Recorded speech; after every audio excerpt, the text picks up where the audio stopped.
திருச்செந்தூர் தலபுராணம்.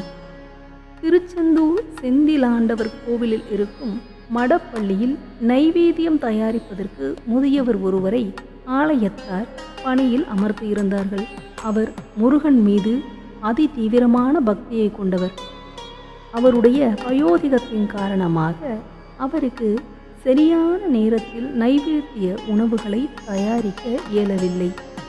இதனால் ஆலய அர்ச்சகர்கள் பல முறை அவரிடம் கோபம் கொண்டு பேசினர். முதியவர் தன்னுடைய நிலையை முருகனிடம் புலம்பி அழுதார். ஒரு நாள் அவர் மிகவும் தாமதமாக உணவு சமைத்து கொடுக்கவே ஒரு அர்ச்சகர் கோபத்தில் அவரை மிகவும் கடுமையாக திட்டிவிட்டார். இதனால் மனம் வருந்திய முதியவர் தன் உயிரை மாய்த்து கொள்வதே சரி என்று எண்ணி கடலுக்குள் இறங்கினார்.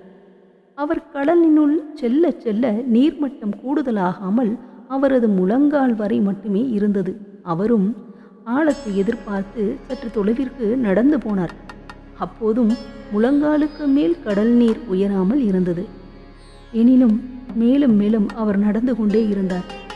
திடீரென, ஐயா நில்லுங்கள் என்று குரல் கேட்க சமுத்திரத்தில் நின்றவாறு திரும்பி பார்த்தார். கரையில் ஒரு சிறுவன் நின்று கொண்டிருந்தான். அவன் முதியவரிடம், முதலில் கரைக்கு திரும்பி வாருங்கள் என்று அழைத்தான். அவரும் திரும்பி வந்து அச்சிறுவன் முன்பு நின்றார். கடலில் மூழ்கி உயிரை விடும் அளவிற்கு உங்களுக்கு அப்படி என்ன கஷ்டம் வந்து விட்டது என்றான் அச்சிறுவன். முதியவர் அவனிடத்தில் தன் கவலைகள் அனைத்தையும் சொல்லி அழுதார். இதற்காகவா உயிரை துறப்பார்கள் என்று சிறுவன் சிரித்தான். உங்களுக்கு வேறு பணி இருக்கும்போது எதற்காக மடப்பள்ளியில் வேலை பார்க்கிறீர்கள் என்றான் சிறுவன். முதியவர், எனக்கு சமையலை தவிர வேறு பணி எதுவும் தெரியாது என வருத்தத்துடன் சொன்னார். நீங்கள் திருச்செந்தூரில் பல காலமாக இருக்கிறீர்களே, இந்த தலத்தின் தல புராணத்தை எழுதினால் என்ன என்றான் சிறுவன். இந்த வார்த்தையை கேட்டதும் அதிர்ந்து விட்டார் முதியவர். திருச்செந்தூர் தல புராணத்தை நான் எழுதுவதா? பள்ளிக்கூடம் பக்கம் கூட போகாத எனக்கு கல்வி அறிவு கொஞ்சமும் கிடையாதே, என்னால் இது எப்படி சாத்தியமாகும் என்றார் முதியவர். மனத்தால் நினைத்தால் இதெல்லாம் சாத்தியமாகும்.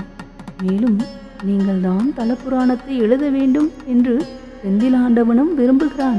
இதோ அதற்கான ஊதியத்தை பிடியுங்கள் என்று ஒரு துணி முடிப்பை அவர் கையில் வைத்தான் சிறுவன். கை நீட்டி ஊதியத்தை பெற்றுக்கொண்டார் முதியவர். இனிமேல் நீங்கள் சமையல் பணியாளர் அல்ல, இன்று முதல் வென்றி மாலை கவிராசர் என்று அழைக்கப்படுவீர்கள் என்று சொல்லிவிட்டு சற்றும் எதிர்பார்க்காமல் மாயமாக மறைந்தான் அச்சிறுவன். முதியவர் ஒன்றும் புரியாமல் நின்றார். முதியவருக்கு ஒரே குழப்பமாக இருந்தது. வந்த சிறுவன் ஒருவேளை முருகனோ? எழுச்சியடைந்த முதியவர் கிருஷ்ண சாஸ்திரி என்பவரை போய் பார்த்தார். அவரிடம் செந்திலாண்டவன் தலபுராணத்தை சொல்லும்படி விவரமாக கேட்டார். பின் அதனை நூலாக எழுதினார். அதனை அரங்கேற்றம் செய்ய அர்ச்சகர்களை நாடினார். முருகன் தனக்கு காட்சியளித்ததையும் அவர் சொல்லியபடி தான் நூல் இயற்றியதையும் அர்ச்சகர்களிடம் கூறினார். அங்கிருந்த அர்ச்சகர்கள் யாவரும் இதை நம்பவில்லை. மாறாக அவரை கேலி செய்து கோவிலிலிருந்து விரட்டிவிட்டனர். கோவிலை விட்டு வெளியேறிய கவிராசர் மனம் குமரி தான் இயற்றிய நூலை கடலில் வீசிவிட்டார். கடலில் விழுந்த நூல் அலைகளால் இழுத்துச் செல்லப்பட்டு திருச்செந்தூரிலிருந்து அடுத்த கிராமத்து கடற்கரையில் கரை ஒதுங்கி கிடந்தது.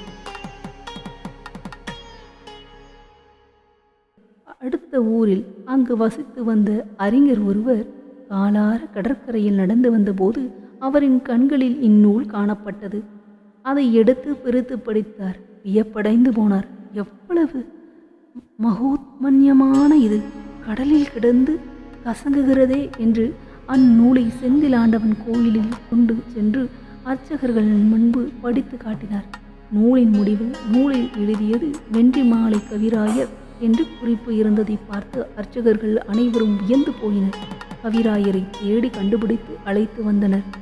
அர்ச்சகர்கள், உங்களிடம் அவமதிப்புடன் நடந்து கொண்டதற்கு முதலில் எங்களை மன்னித்தருள வேண்டும், பெருந்தன்மையுடன் மன்னிக்க வேண்டும் என கேட்டு தகுந்த மரியாதையும் செய்தனர்.